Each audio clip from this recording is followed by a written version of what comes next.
without having extra ingredients left hanging around in our fridges or in our store.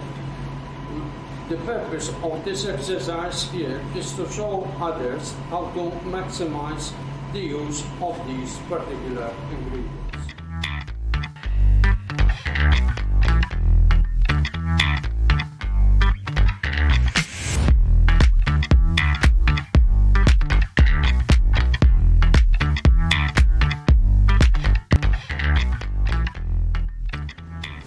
Together with my colleague here, we're going to show you how to make use of ingredients that usually are thrown away or discarded.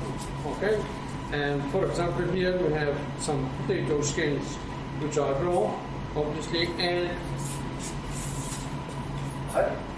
this is the same skins we peeled earlier this morning, which is deep fried and can be served as an appetizer or as a garnish for other food.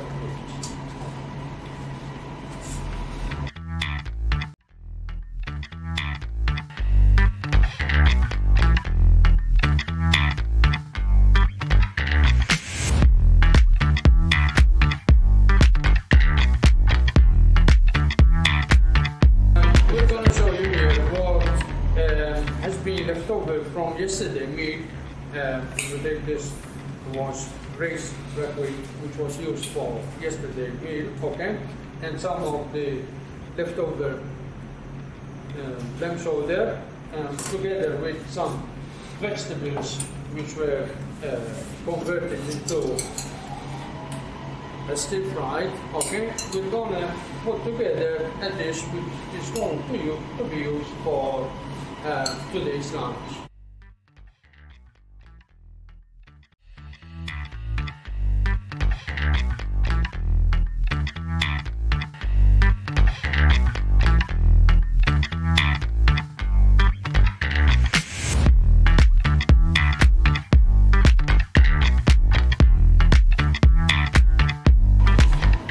One of the most common ingredients that usually is purchased, and once the freshness of it is gone, most of the time it is either thrown away or we don't have proper use for it, which is the bread. Here we have a piece of stale bread which was covered with butter and toasted in the oven, and we're going to create a dish which can easily be served as an appetizer or a very light lunch. Okay? So, with the bread we're going to serve chicken liver, or in this case we have duck liver here, okay? Some tomatoes, which was part of the leftover vegetables, okay? Which were mixed with garlic and onions and obviously roasted in the oven, and we're gonna put the dish together, me and my colleague here.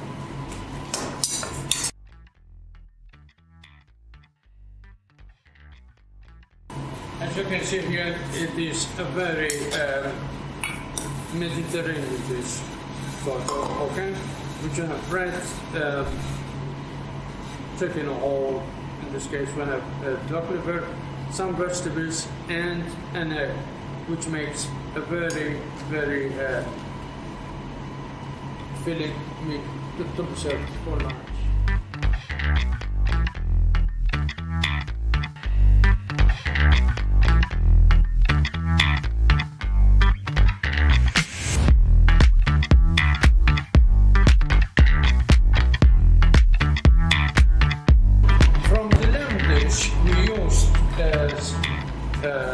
For lunch, we still had some leftovers which were converted into a pie dish.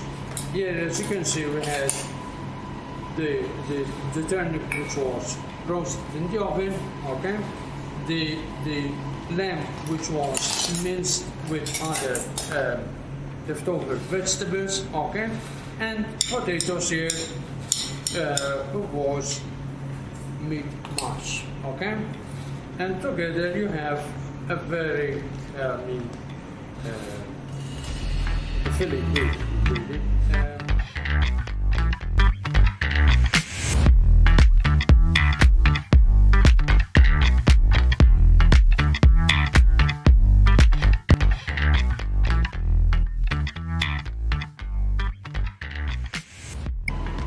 The first dish that we're going to prepare are fried potato skins served with feta cheese dip, which basically we beat potatoes and then we passed this potato skins from chickpeas flour, which we deep fried before. Now we're going to reheat them so we can plate them according to our needs. So what we are going to do is to place some vegetable oil in a hot pan, and we're going to add the potato skins which we already deep fried in advance.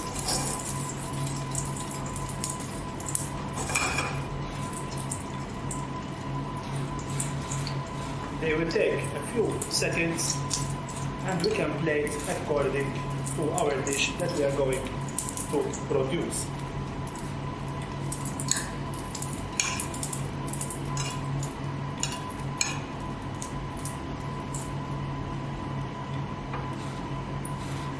So we bring our plate. Over here we have the feta dressing, which you can see, which is quite of a thick consistency.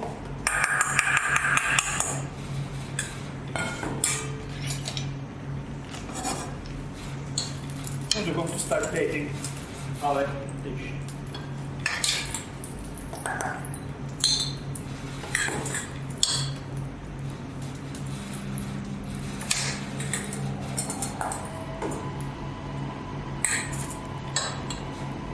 And that is the final dish, which we will produce from potato skins, which were deep fried in advance and reheated, and also the feta cheese dressing as well, which can be served as an amuse-bouche or a starter called.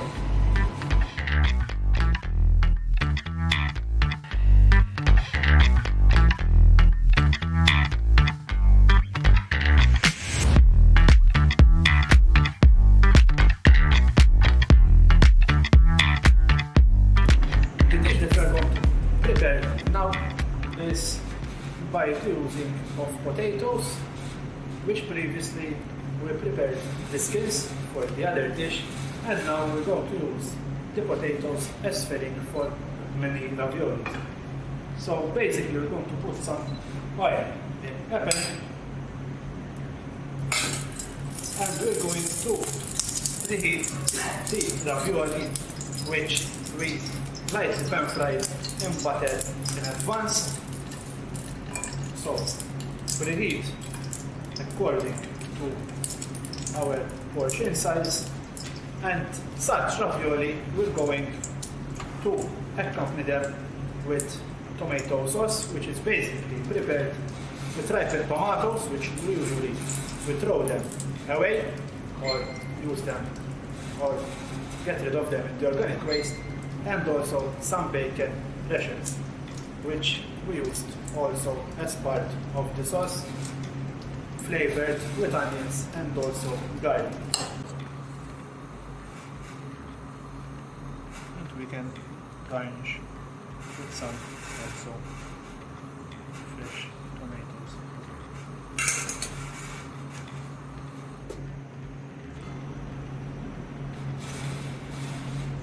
And that is the final dish for Marathi.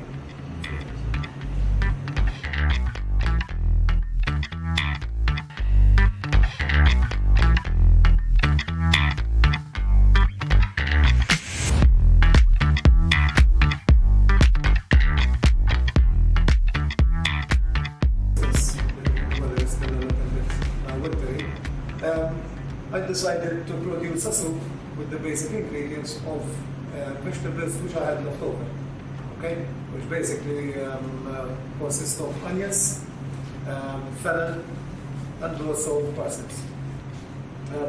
It is important to say that since I had to also prepare a fresh vegetable stock for this kind of soup, the fresh vegetable stock was made out of the trimmings of the mentioned vegetables.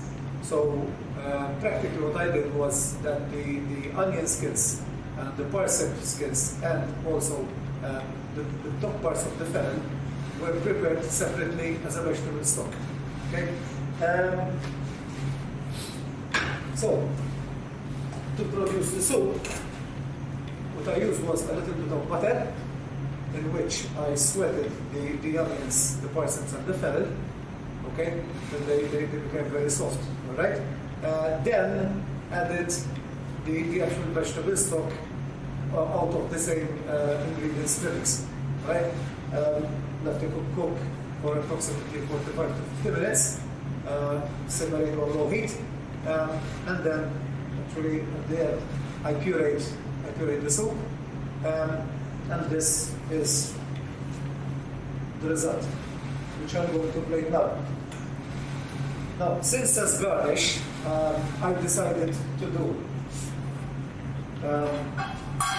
deep fried pasta trimmings, which also I had left over in the fridge from the previous day, where I did some fresh pasta, and so the trimmings I decided to use them as garnish as an accompaniment instead of croutons. Okay, so.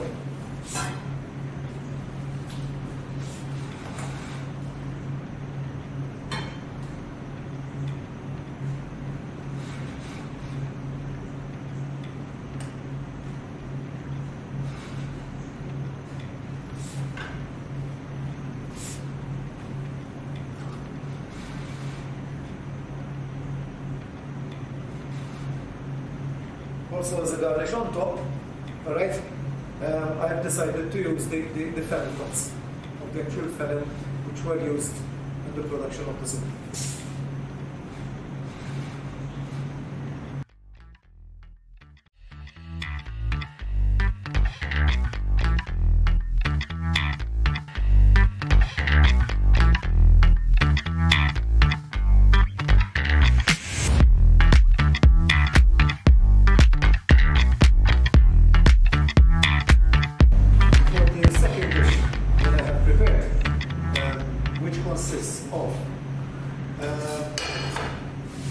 Crushed potatoes with spotted onions and garlic.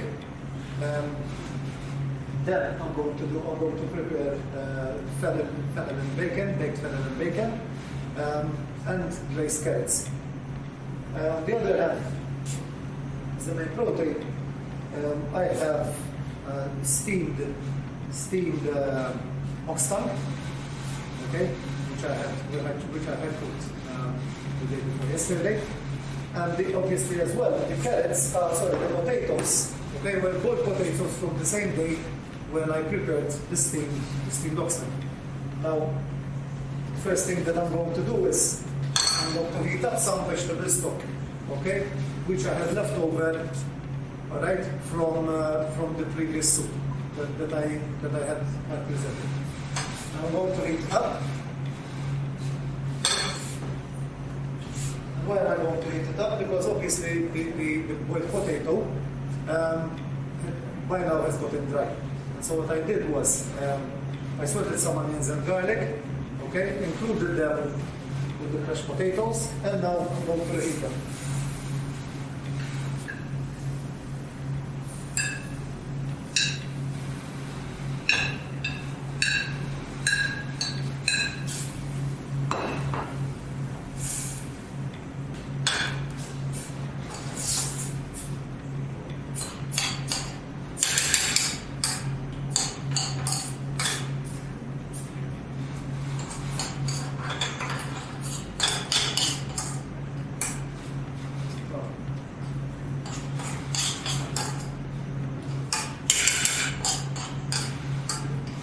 In the meantime, while I'm reheating the crushed garlic and onion potatoes, I'm going to put a pan on heat so that this time the ox tongue will be converted into shallow fried ox tongue.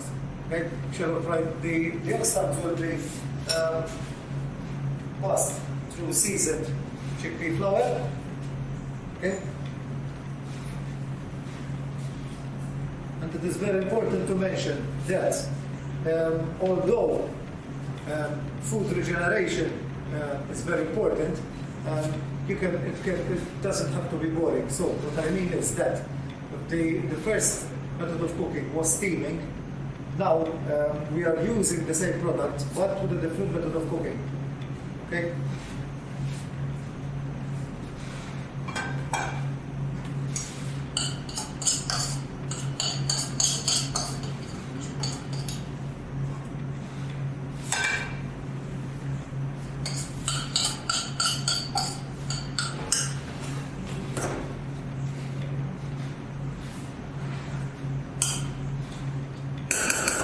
Present these onion and garlic mashed potatoes skinners.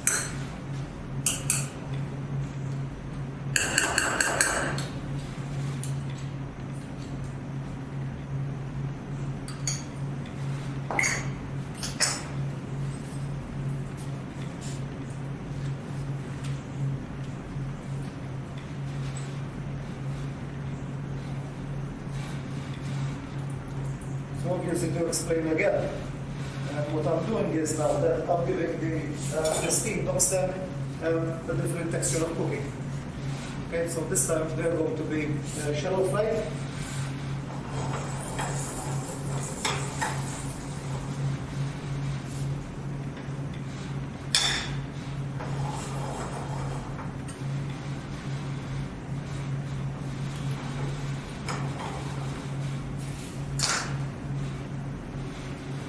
The same pan I'm going to also delete carrots and the salad and bacon.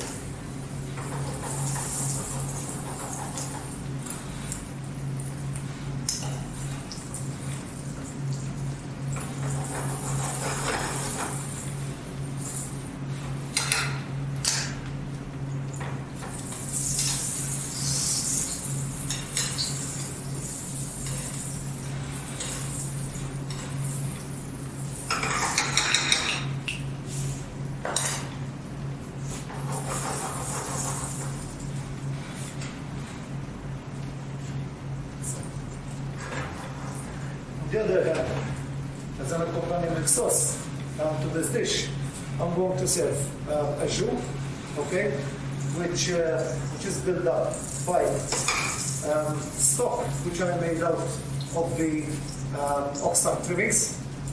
Okay, so again I'm regenerating the actual oxtail. Okay, and also some reduction of red wine. All right.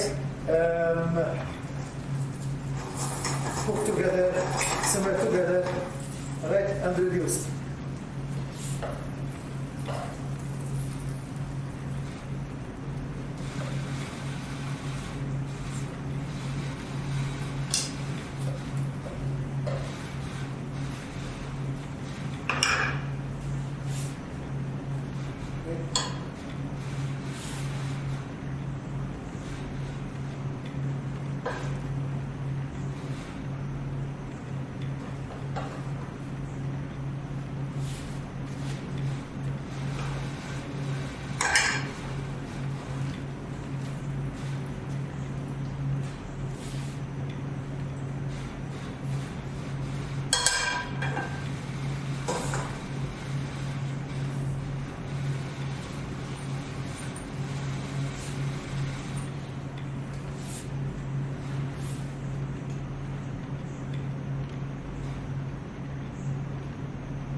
This is basically the dish ready.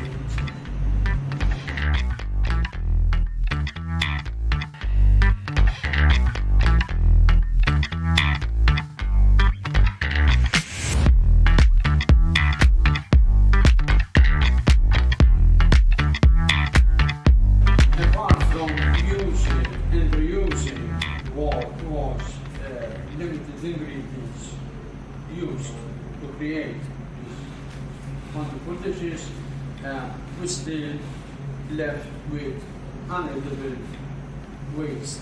Okay? But beyond this point, obviously, we still need to rethink how we can dispose and reuse this edible waste. Okay? For example, it can be used to do your own compost.